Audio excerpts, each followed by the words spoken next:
சித்திரைக்கனி காணுதல் எல்லாருக்குமே தெரியும். ஏப்ரல் 14ஆம் தேதி வருதுங்க. அதுக்கு என்ன பண்ணோம் அப்படின்னா, ஃபஸ்ட்டு ஒரு கண்ணாடி வச்சுக்கோங்க. கண்ணாடி முன்னாடி ஒரு தாம்பூலம் வச்சு முக்கணிகள் மா, பலா, வாழை என்ன கிடைக்குதோ அதை வச்சுக்கோங்க.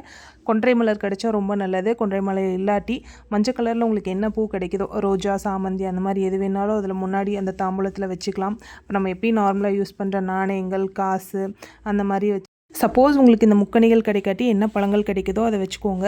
ரெடி பண்ணி வச்சுட்டு முந்தின நாள் நைட்டே இதை ரெடி பண்ணிக்கணுங்க. ரெடி பண்ணி வச்சுட்டு மறுநாள் காலையில் நம்ம இதை அந்த கண்ணாடியில் நம்ம முகத்தை பார்க்கணும். பார்த்துட்டு 16 செல்வங்களும் எங்களுக்கு கிடைக்கணும், இந்த வருஷம் வெற்றி ஆண்டாக இருக்க வேண்டும் அப்படின்னு சொல்லிட்டு வேண்டிட்டு கண்ணில் தொட்டு ஊற்றிக்கோங்க. ஊற்றிட்டு அதுக்கப்புறம் இந்த வருஷம் பார்த்திங்கன்னா முதல் நாளில் அறுசுவையே நம்ம உடம்புல சேரணும்னு சொல்லி பெரியவங்க சொல்லியிருக்காங்க. ஸோ அதேமாதிரி சாம்பார், ரசம், புளிக்குழம்பு, வேப்பம்பூ ரசம் வைக்கிறது ரொம்ப ஸ்பெஷலுங்க. அப்புறம் மாங்காய் பச்சடி இதெல்லாம் செஞ்சு படையல் போட்டு நீங்கள் வழிபடலாம். இப்படி தான் சித்திரைக்கனி காணணும்.